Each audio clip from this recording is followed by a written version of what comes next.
Greetings, fellow adventurers, and welcome to Let's Play Dragon Age 2. It's good to be back in the Let's Playing chair. It's been a little while. I'm recording these over the summer, and hopefully I should, if with a little luck, get this finished before the next fall's classes show up and end up taking away a huge chunk of my time. I'd like to thank, first off, everyone who voted for how the story should start and how the protagonist should be, at least at the beginning of the game. I got a good number of votes, and there were a couple clear winners and a couple close kind of winners. And we'll get through those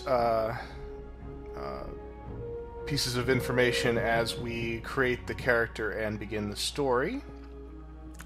Also, I just want to let you guys know beforehand that while I am recording at kind of HD, 720 quality, the graphics are not turned up all the way. That is simply because of the limitations of my machine. If I have the graphics cranked up to full and I try to record, I end up getting a lot of slowdown. And when it comes to Let's Plays, I always favor smooth frame rate over graphics pretty much any day. So if the graphics are not quite as spazzy as you've seen in other playthroughs of the game, I apologize for that. Alright, so let's go ahead and get started, shall we? New game.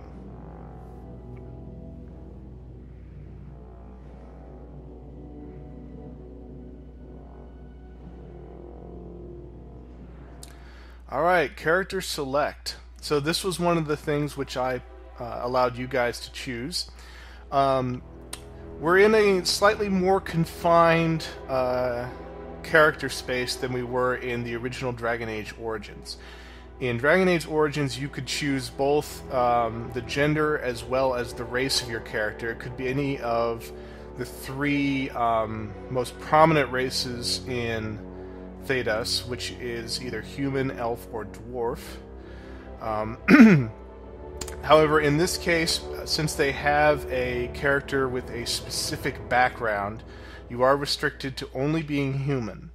However, your gender and your class are still open for choice. So I polled you guys. The overwhelming majority was to have a female character, and I can certainly understand that. It's a nice change-up because, of course, in the Origins Let's Play, we were a male character. So that's pretty clear that we will be a female Hawk. That's the name of the character here. The class was a little spread out, but the vast majority chose a rogue, and so we will be using a female rogue. Now, you might think that from here we go on to the character select screen, and that's almost what we do. There's just a brief tutorial beforehand, so let's move on to that.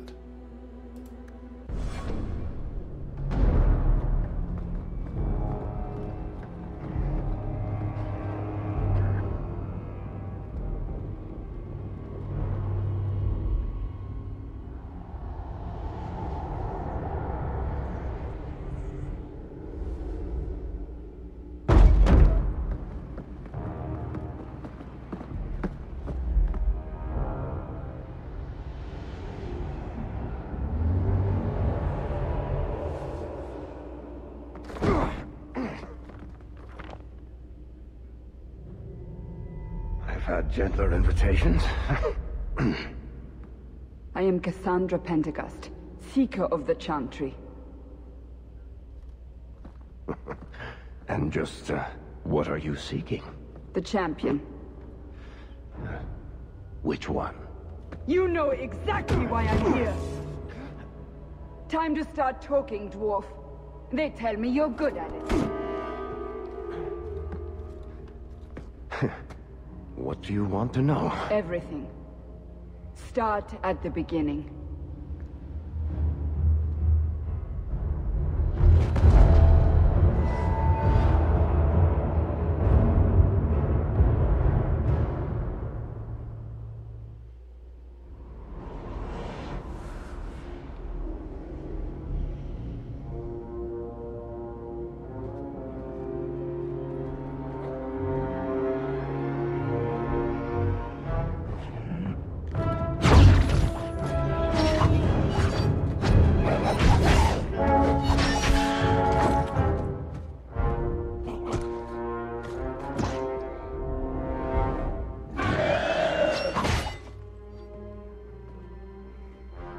scouts.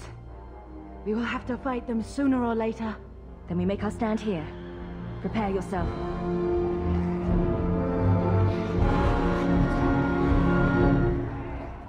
Looks like a fight. Alright, you'll notice immediately that there is a different visual style to this game compared to the original. You also notice that the overall feel of the combat is much quicker and a little bit more in your face. For example, a lot of melee attacks can actually start from a ways away, like you can see right there. So that keeps the action a lot quicker than in the original game.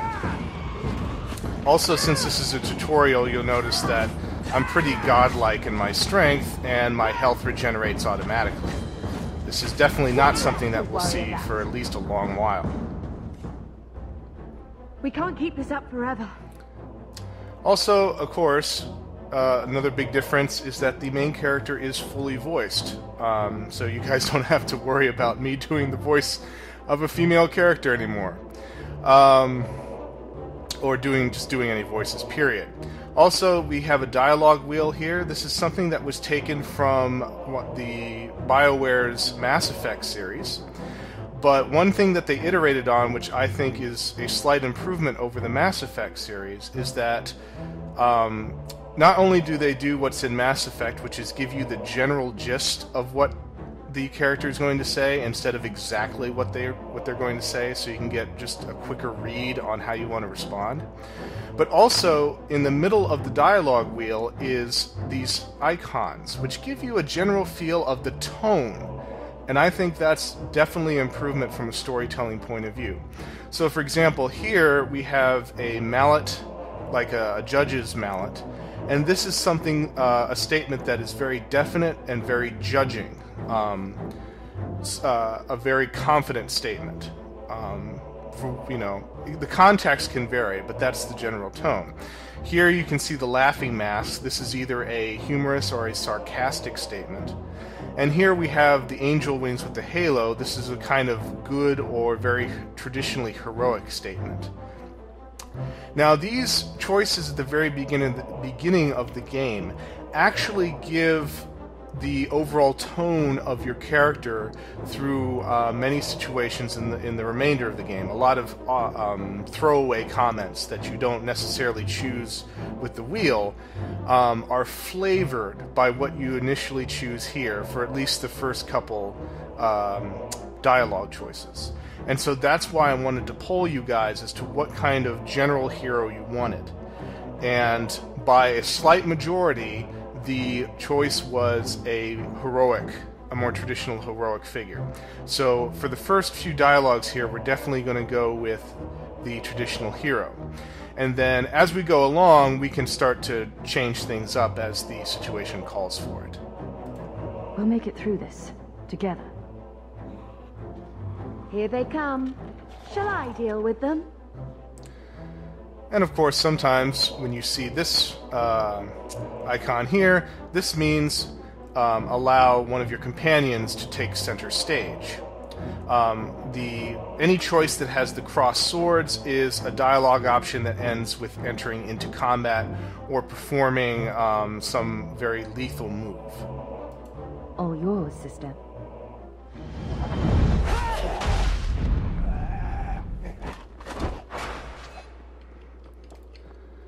And you see a bunch of tutorials are flashing across the screen. It's been a while since I've played this, but I know the basics, so I don't need to worry about these too often.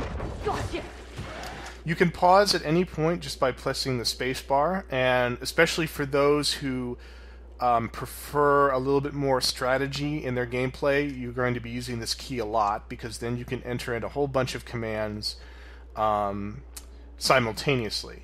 However, people like me, I tend to just focus on the main character and kind of let the other characters do their thing, unless, of course, they get in trouble, in which case sometimes I'll pause to do some healing.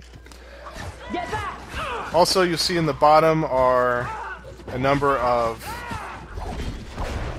special moves, numbered 1 through 6. Some of these are passive. Well, actually, no. I should amend that. The passive ones actually don't show up at the bottom here. When you level up with passive abilities, they just affect you, and that's it. What I meant to say was there are active abilities which you have to turn on, and then they activate and then turn back off, and you have a cooldown period. Other ones are sustained, so when you turn them on, they become an active mode. Let's see if there's... Do I have a... No, I don't have a sustained one yet. But I might get some later. This is Backstab, which for a rogue is probably one of the most useful abilities, and also one of the first you can get, so it's kind of nice. It allows you to backstab an enemy, and what I like about it is it lets you backstab from anywhere.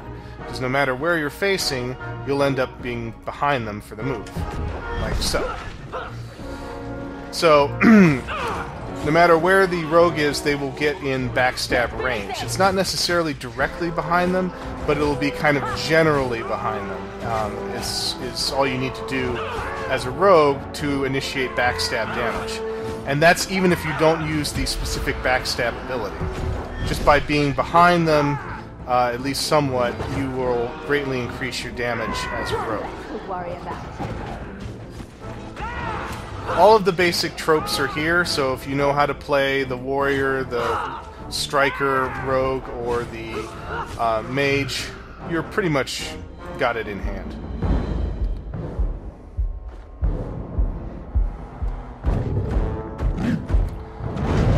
Mr. Ogre, we meet again.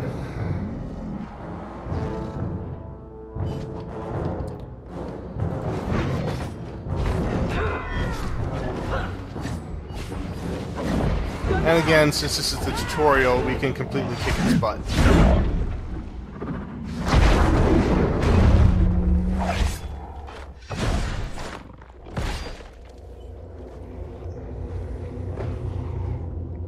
There's no end to them.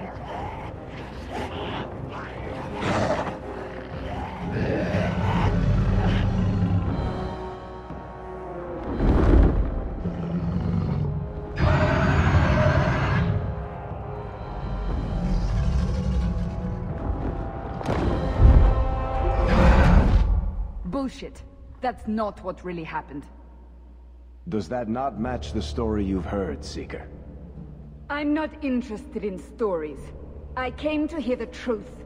Well, what makes you think I know the truth? Don't lie to me! You knew her even before she became the champion. Even if I did, I don't know where she is now. Do you have any idea what's at stake here?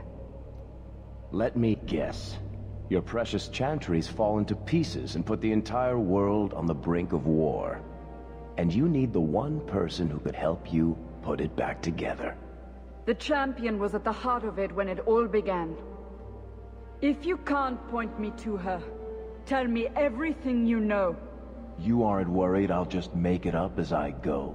Not at all. You'll need to hear the whole story.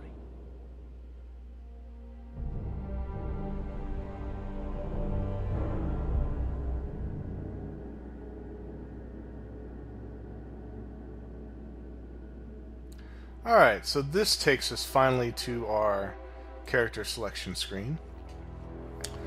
So, we can go with one of the two presets, which is here. And certainly the preset is not bad. Probably the default look is, of all the default looks, certainly the best. However, I mean, since we do have a chance to kind of create our own character, I'm going to go ahead and take a shot at it. The controls are actually a lot simpler than even BioWare's other character creation screens. So if you're really into making a very specific look for your character, you're going to be a little disappointed. Just because these simple controls just don't give you a whole lot of choices, really. But I'm going to try to do the best I can, and so when I come back, we will have the look of our hero. Alright, welcome back, folks. So, Granted, I am not very good at customizing characters, so this is about the best I can do. Based on her background, it doesn't matter what gender you choose or what class. Hawk is always from a kind of lower class background to start the game with. So, you know, I didn't want to give her any makeup or anything like that, because that would just seem a bit out of place for someone who lives, you know, like around the poverty line or something like that. Basically a peasant kind of thing. So I also gave her some tattoos. Since she is a rogue class, I figured she might have a little bit of a rebellious streak.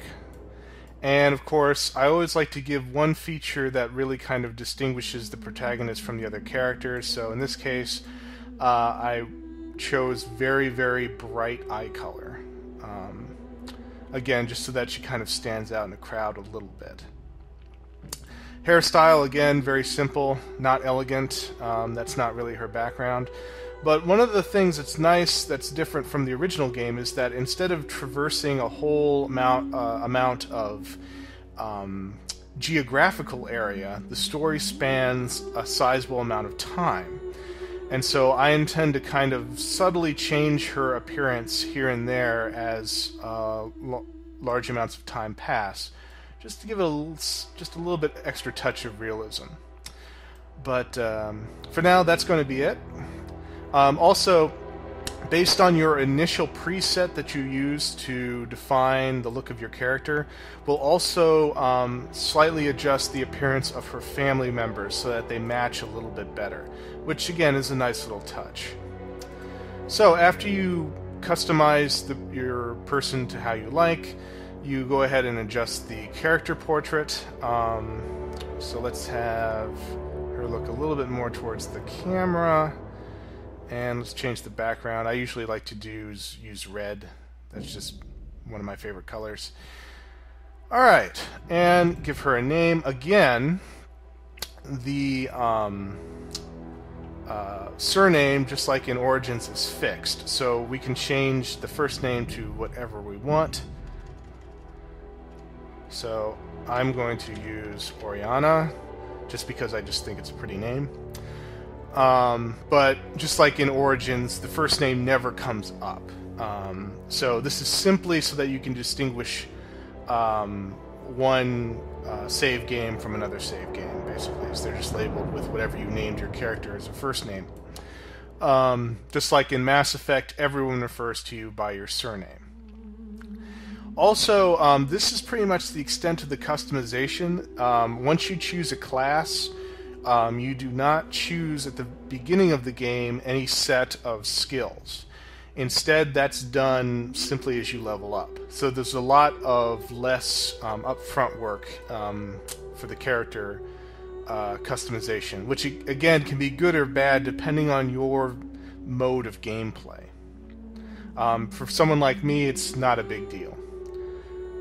Alright, and then finally, one of the things that BioWare is famous for is loading saved games from a previous incarnation of the series.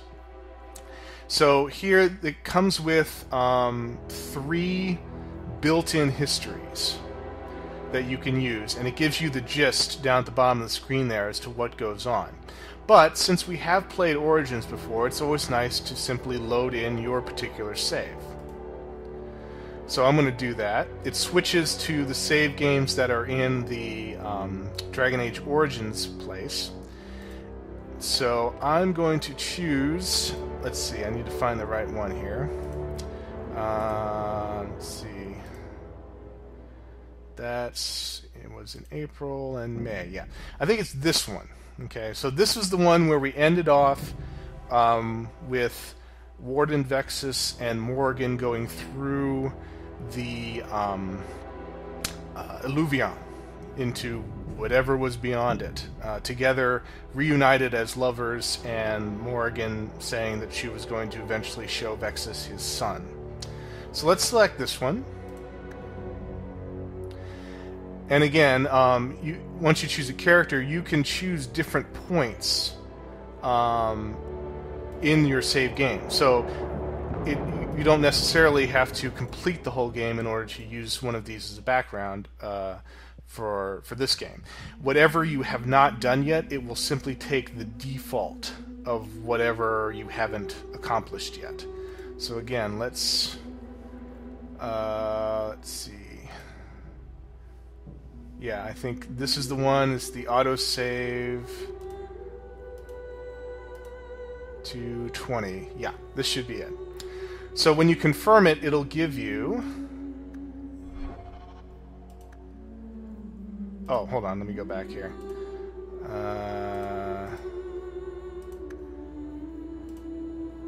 Plot summary. Here we go. So this is a way that you can use to check to see whether everything that's happened is what you want to have happened in the previous game.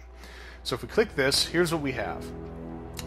Connor was freed from the demon, so that was a choice that Vexus made, where we chose not to kill Connor, but to just free him from demon possession. That was way back in Redcliffe, for those of you who still remember. We recruited the mages and the Dalish elves. Okay, we had a choice there. We could have gone with mages or the Templars, but, you know, damn it, Vexus, based on his story, was not going to let the Templars slaughter the mages. So we got to have our fellow mages with us. We chose the Dalish elves. We could have killed the Dalish elves and recruited the werewolves, but we chose to do the far more decent thing, and we freed the werewolves of their curse and then just recruited the Dalish elves instead. And when it came to Orzammar, you guys chose Balin instead of Harrowmont to rule Orzammar. So, sure enough, Balin is in charge. We chose to destroy the Anvil of the Void rather than try to use it. We chose to kill off Loghain and thus retain Alistair. And we also had Alistair rule, actually jointly with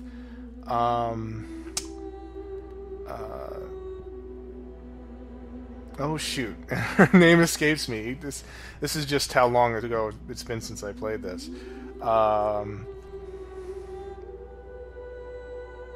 Oh man, I'm kicking myself now. I'm trying to remember what her name was. Oh well, I'm sure you guys will tell me in the comments. But anyway, so Alistair rules alongside her. They're married. The Warden performed the Dark Ritual with Morgan. We did that indeed.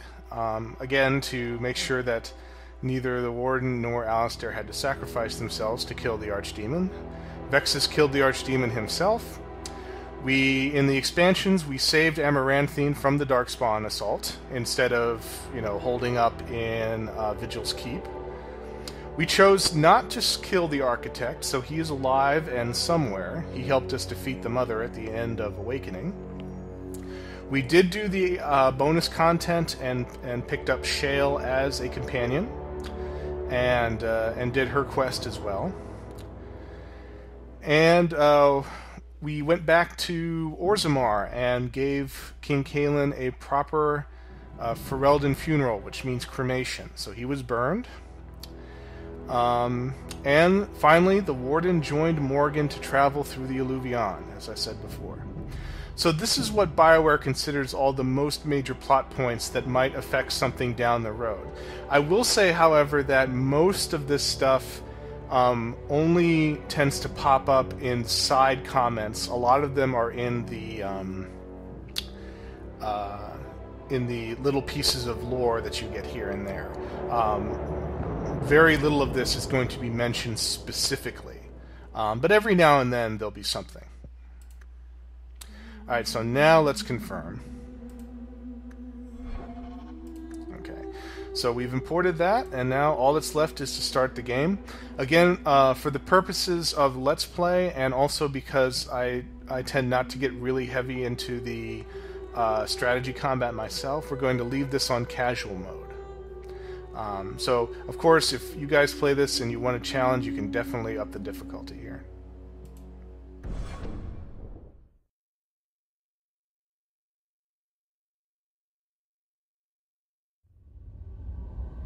The blight had been unleashed on Ferelden. Darkspawn poured out of the wilds, clashing against the army at the ruins of Ostagar. The battle was a disaster. King Kalen died on the field with his men, betrayed by his most trusted general.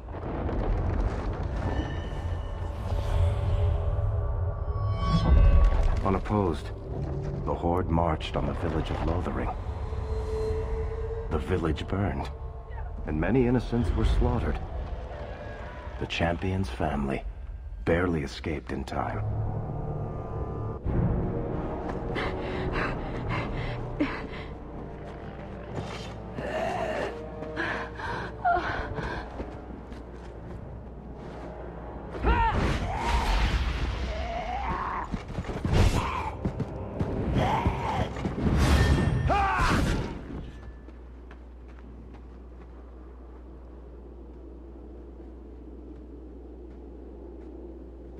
I think that's all of them. For the moment, Make us save us. We've lost it all. Everything your father and I built. I know how much Lothering meant to you, but we have to move. Yes. You're right. We should have run sooner. Why did we wait so long? Why are you looking at us? We've been running since Ostagar. Listen, you two. The Darkspawn could be on us any minute. Please, listen to your sister. Then let's go. Lead on.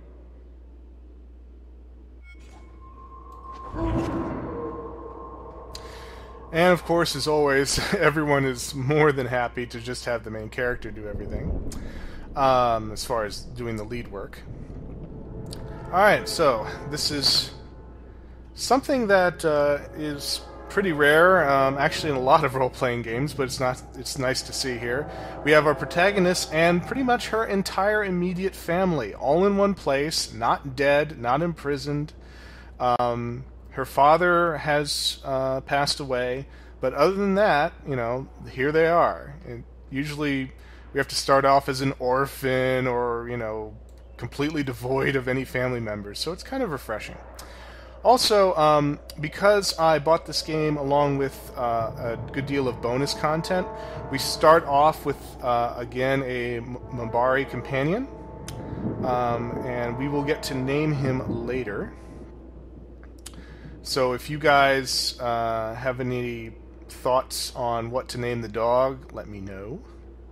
I'm up for whatever. Alright, let's get this show on the road. Just like in the original game, you can hold down tab to just see what kind of items are around so that you don't have to hunt for them. You can see we start off with almost no abilities whatsoever. We have one. This is the Miasmic Flask, which is basically just a way of stunning enemies so that you can get behind them and do some extra damage to them. One of the nice things about these abilities is that even when it looks like they require an item, like here is, you know, to throw a flask, they're not actually items that are counted, so you don't need to worry about always stocking up on them or anything like that. It just comes with the ability, which is, in my opinion, is a nice touch. I'll say overall one of the improvements to this game to the original is just the idea of things being streamlined. We'll get to what are some of the downsides of that later, however. The other thing about the items is that they tend to sparkle, which is nice. That'll also get your attention so that you don't have to hunt for things. You can take individual things, or most often you just hit R, you collect everything from either a corpse or a chest or anything like that. Now, based on your class will determine somewhat of what initial items you have. And this brings us to one of the other initial decisions I polled you guys on, which was, I'm going to bring up our inventory here, which was her weapon of choice. And not only was the rogue the winner, but the winner for the choice of what weapon to be used was the longbow. And so What that means is our hero is not going to be an upfront, dart around the battlefield kind of striker rogue. Instead, she's going to be a ranged and more controlling the battlefield kind of character, which is certainly fine. Let's see, I don't think there's any big difference between the damage here. No, they're essentially the same. So we'll just go with the Ferelden shortbow here. Again, you don't need to worry about arrows. Just like in the original game, all base arrows are automatic. And there are no special arrows in this game, unlike the first game. Instead, they are tied to, again, your special abilities. Alright. So let's switch to our level up screen.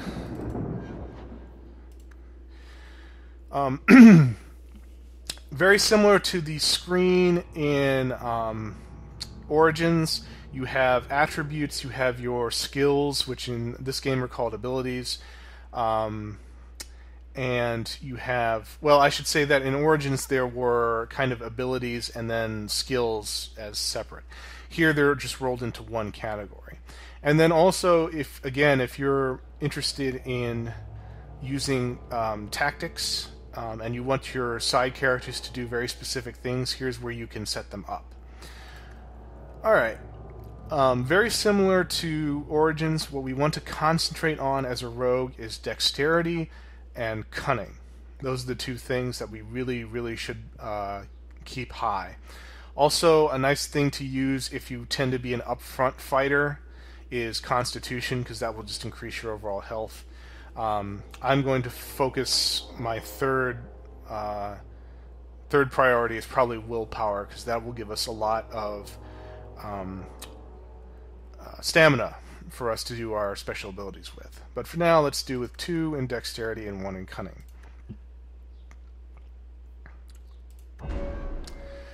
And here are our abilities.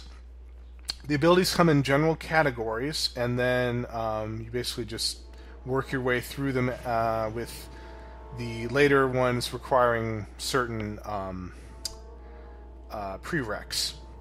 As a rogue, if we were a striker rogue, we definitely would want to go with backstab, and we may get that eventually, but for now that may not be the thing I actually want to start with, since I am going to be ranged. Let's see.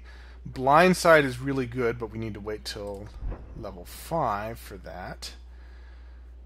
So let's go.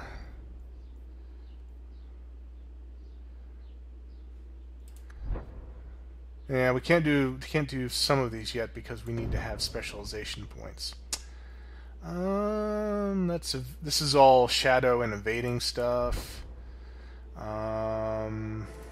Yeah, let's go with archery here. That makes the most sense given our weapons. So we'll start out here with a pinning shot, and we'll work up to some of these other skills later. So this is how you might think. You shoot an arrow and you keep a person pinned, which is good if you have a enemy rushing towards you. You can stick them in place and keep them at range. And of course, you do the exact same thing for all your side characters as well. You also have permanent quick uses over here in the bottom right for both health potions and stamina potions, which again is a nice little streamlined feature. Those, however, you do have to collect. They don't just appear automatically. Wait, where are we going? Away from the Darkspawn, where else? And then where? We can't just wander aimlessly. Wherever we go, what's important is that we don't separate. We can go to Kirkwall. Kirkwall? Are you sure that's wise? There's a lot of Templars in Kirkwall, Mother. I know that, but we still have family there, and an estate. Ah, then we need to get to Gwarin and take ship. If we survive that long, I'll just be happy to get out of here. Get ready! Now you fall!